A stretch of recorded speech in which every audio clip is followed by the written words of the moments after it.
कुछ कहानियां ऐसी होती हैं, है ना, जो एक बार देख लो तो दिमाग में घर कर जाती हैं। आज हम एक ऐसी ही कहानी की परतों को खोलेंगे। एक कहानी जिसमें अपराध है, सस्पेंस है और एक ऐसा ट्विस्ट है जिसने सिनेमा देखने का तरीका ही बदल दिया। तो कहानी शुरू होती है इस रकम से, $40,000। अब ये सिर्फ पैसा नहीं है, ये एक उम्मीद है। एक हताश सेक्रेटरी मैरियन क्रेन के लिए एक नई जिंदगी शुरू करने का टिकट।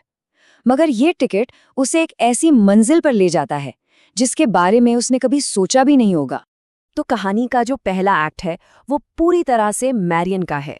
सोचिए, वो फीनिक्स से भाग रही है, उस पर चोरी का बोझ है, अपराध बोध का दबाव बढ़ता जा रहा है और फिर जोरदार बारिश जो उसे एक सुनसान, बिल्कुल अलग थलग से मोटेल में पनाह लेने पर मजबूर कर देती है। और बस यहीं वो बेट्स मोटेल पहुंचती है, बारिश में पूरी तरह भीगी हुई, थकी हारी, और वहां उसकी मुलाकात होती है नॉर्मन बेट्स से। एक शर्मीला, थोड़ा कह सकते हैं अजीब सा, लेकिन पहली नज़र में एकदम हार्मलेस लगने वाला मोटेल का मालिक, जो बताता है कि वो अपनी माँ के साथ रहता है, या कम से कम वो कहता तो यही है।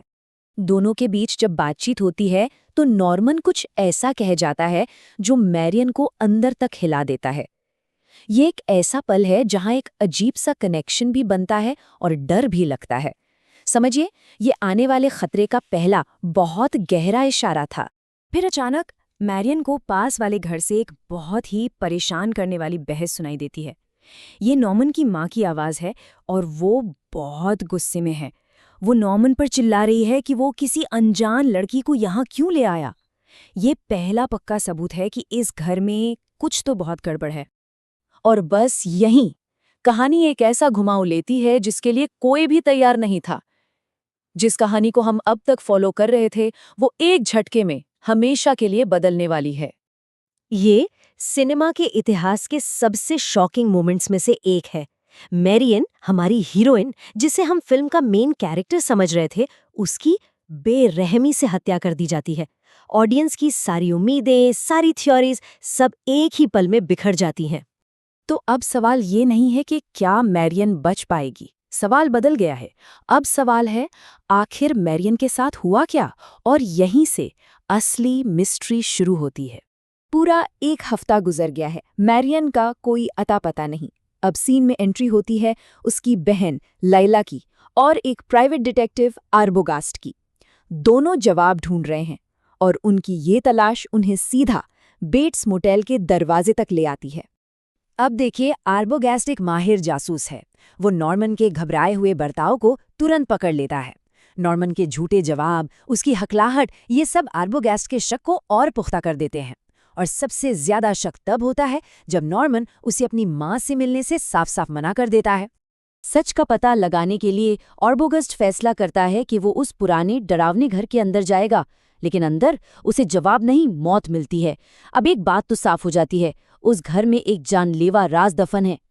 जब लाइला और सैम मदद के लिए लोकल शेरिफ के पास पहुंचते हैं तो उन्हें एक ऐसी खबर मिलती है जो सब कुछ बदल देती है। शेरिफ बताता है कि नॉर्मन की माँ मिसेस बेट्स, वो तो 10 साल पहले ही मर चुकी है। तो फिर सवाल ये उठता है कि अगर माँ मर चुकी है तो उस घर में है कौन? और अब कहानी अपने सबसे बड़े मोड़, अपने क्लाइमैक्स पर पहुंच चुकी है। सारे धागे अब जुड़ने वाले हैं और एक ऐसा भयानक सच सामने आने वाला है जिसके बारे में कोई सोच भी नहीं सकता। लाइला हिम्मत करके उस घर के सेलर, मतलब तहखाने में जाती है और वहां जो वो देखती है वो भयानक है। कुर्सी पर बैठी मिसेस बेट्स की सड़ चुकी लाश, और इससे पहले कि वो इस सदमे से बाहर आ पाती, पीछे से माँ उस पर चाकू से हमला कर देती है। लेकिन ये माँ नहीं, बल्कि माँ के कपड़ों में विग लगाए हुए नॉर्मन है। और यही इस पूरी पहेली का मनोवैज्ञानिक जवाब सामने आता है। नॉर्मन बेट्स असल में डिसोसिएटिव आइडेंटिटी डिसऑर्डर नाम की एक मानसिक स्थिति से गुजर रहा था। मतलब उसके दिमाग ने अपने अंदर ही एक दूसरी बिल्कुल अलग पर्सनालिटी बना ली थी। बाद में साइकियाट्रिस्ट पूरी गुत्थी को परत दर परत खोलते हैं। हुआ ये था कि नॉर्मन ने जलन में अपनी माँ और उसके प्रेमी को मार डाला, लेकिन उस भयानक जुर्म के एहसास से बचने के लिए उसके दिमाग ने एक तरकीब निकाली। उसने अपनी माँ को अपने अंदर ही जिंदा कर लिया, तो जब भी नॉर्मन किसी दूसरी औरत की तरफ अट्रैक्ट होता तो उसके अंदर की वो माँ वाली पर्सनैलिटी, वो जेलस माँ, हावी हो जाती थी और उस औरत को मार देती थी। और फिल्म के आखिर में हम नॉर्मन के दिमाग के अंदर की आवाज़ सुनते हैं, लेकिन ये आवाज़ नॉर्मन की है ही नहीं, ये माँ की आवाज़ है।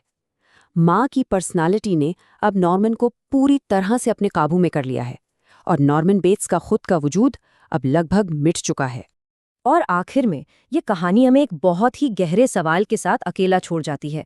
ये सिर्फ एक हॉरर स्टोरी नहीं है, बल्कि ये हमारे अपने मन की गहराइयों का, उन अंधेरे कोनों का एक डिस्टर्बिंग नज़ारा है जिनसे शायद हम सब भागने की कोशिश करते हैं।